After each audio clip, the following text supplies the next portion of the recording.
Ce qui pourrait sembler être une boîte noire peu spectaculaire de l'extérieur est en réalité un changement de jeu pour de nombreux clients.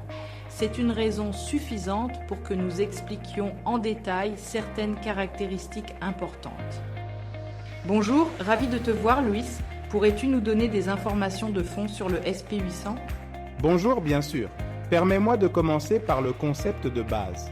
Tout a commencé avec une demande. Microsoft Teams, y compris la voix, hébergée par Microsoft à la fois dans le cloud et sur site. L'utilisateur avait un client léger, donc il n'y avait pas de système d'exploitation local avec Citrix. De plus, le client ne voulait spécifiquement pas de téléphone de bureau. En d'autres termes, une station de travail distante classique et à faible coût. Alors, est-ce que c'était la fin pour Snom ? Non, nous n'avions aucune raison d'abandonner. La clé résidait dans les détails. Sans téléphone de bureau, vous devez compter sur les performances de l'infrastructure locale. Si celle-ci est obsolète ou surchargée, cela devient problématique. Cela signifie-t-il que la transmission audio en souffre ? Pas seulement cela.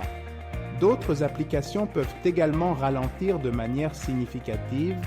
Les casques peuvent ne pas fonctionner correctement et il y a de nombreuses erreurs potentielles.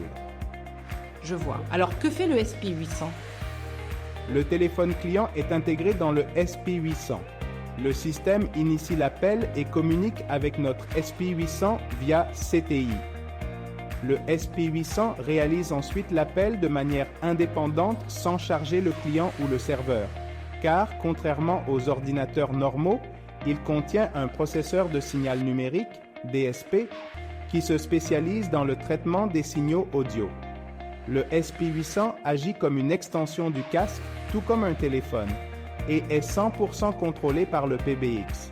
Cela réduit la charge sur les serveurs du réseau local, faisant que tout fonctionne à nouveau sans problème. Je comprends.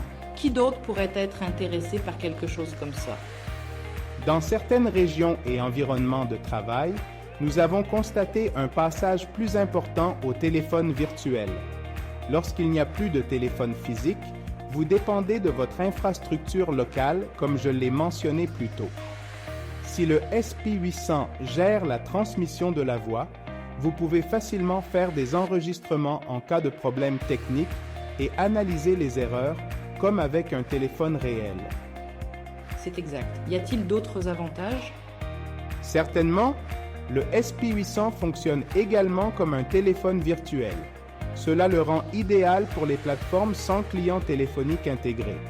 De plus, le SP800 offre un contrôleur de bord de session intégré qui est déjà utilisé par un partenaire PBX. Vous pourriez également utiliser le SP800 dans des environnements de fabrication bruyants, par exemple. Il peut signaler les appels si vous ne voulez pas utiliser un PA1+ de Snom.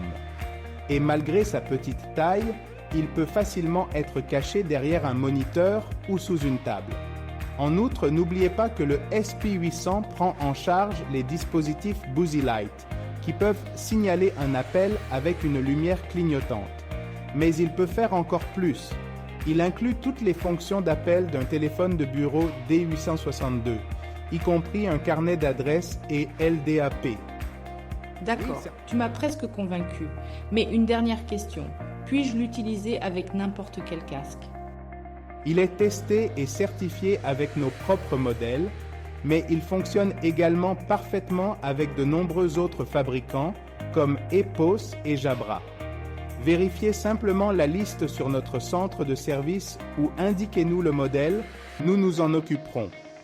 Oh, et n'oubliez pas, puisque le casque est contrôlé via le SP800, il n'y a pas besoin de mise à jour régulière du logiciel pour les casques. Cela fait vraiment beaucoup de bonnes fonctionnalités. Merci pour ton temps. Il semble que cette petite boîte puisse vraiment faire beaucoup de choses. Oui, certainement elle peut. Au revoir et à bientôt.